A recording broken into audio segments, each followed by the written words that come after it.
Hi everybody, and this is Niaz and today we are going to discuss parts of speech. आज जो हम discuss करने जा रहे हैं वो है पार्ट्स ऑफ स्पीच मीन्स के एक सेंटेंस में कौन कौन से वर्ड्स यूज होते हैं वो आज हम डिस्कस करने जा रहे हैं। फॉर एग्जांपल एक सेंटेंस है Ali is a good boy. Ali एक अच्छा लड़का है। इस सेंटेंस में Ali as a noun use हुआ है।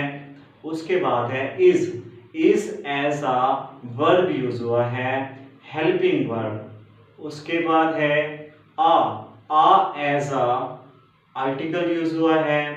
गुड एज एडजेक्टिव क्योंकि ये अली की अच्छाई बयान कर रहा है। उसके बाद है बॉय एज अ नाउन है। तो before discussing parts of speech in detail, we should know about what is parts of speech. Parts of speech are words which are used to make different clauses and sentences. Let's start parts of speech in detail. First of all, I would like to share with you about noun. What is noun? A noun is the name of person, place, thing and animal.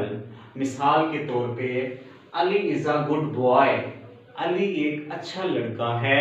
इस sentence में Ali as a noun use हुआ है। Next one है Multan. Ali lives in Multan. Ali Multan में रहता है। मुल्तान जो इस फिक्रे में यूज हुआ है वो है जनाब नाउन। नेक्स्ट वन है book. Ali reads a book. Ali एक किताब पढ़ता है। बुक जो है एज अ नाउन यूज हुई है। नेक्स्ट वन है dog. Ali has a dog. Ali एक कुत्ता रखता है।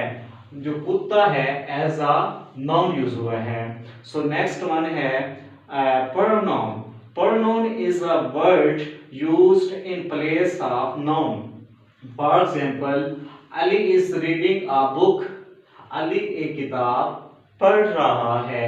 जब हम अली की जगह ही लगाएंगे, मिसाल के तौर पे he is reading a book, तो हम यहाँ ही एज अ प्रोनाउन यूज कर रहे हैं।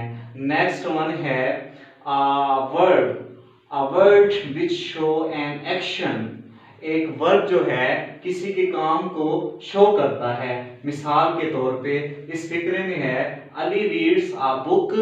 रीड्स अली के काम को शो कर रही है, मीन्स के अली किताब पढ़ता है। तो नेक्स्ट वन है जनाब adjective. Adjective is a word which describe something about noun. मिसाल के तौर पे Ali is a good boy. इस फिक्रे में जो गुड है एज अ एडजेक्टिव यूज हुआ है क्योंकि वो अली की खूबी बयान कर रहा है, क्योंकि अली एक अच्छा लड़का है। नेक्स्ट वन है जनाब adverb. Adverb is a word which used to qualifying the meaning of verb and adjective. For example, Ali walks slowly. Ali walks slowly. Ali ऐसा चलता है। जो वर्ड स्लोली इस फिक्रे में आया है वो अली के बारे में बता रहा है कि अली ऐसा चलता है। स्लोली वर्क जो उसका है वॉक्स उसको डिस्क्राइब कर रहा है, उसको क्वालिफाई कर रहा है। नेक्स्ट वन है जी preposition. It show the relation और पोजीशन बिटवीन नाउन्स, प्रोनाउंस और other words. For example the book is on the table. किताब मेज पर पड़ी है।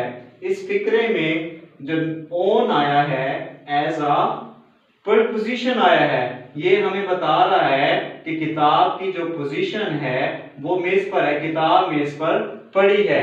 आगे है जी conjunction. A word used to connect words और सेंटेंसेस इज कॉल्ड कंजक्शन। मिसाल के तौर पे Ali and Shah are real brother. Ali और शाह हकीकी भाई हैं। इस फिक्रे में जो एंड है वो है कंजक्शन, क्योंकि ये अली को और शाद को आपस में मिला रहा है, इनका रिलेशन कायम कर रहा है। लास्ट वन रह गया जी interjection. Interjection is a word to express some sudden feelings and emotion. जो इंटरजेक्शन है वो इमोशन को शो करता है, फीलिंग को शो करता है। तो फॉर एग्जांपल इस फिक्रे में है hurrah, hurrah we have won the match, कि इसमें जो हुर्रा है as a suddenly feeling show कर रहा है कि हम मैच जीत चुके हैं। तो उम्मीद करता हूं कि आपको ये जो पार्ट्स ऑफ स्पीच है समझ आई होंगी। तो please subscribe my channel. Thanks for watching this video. Thanks to all of you.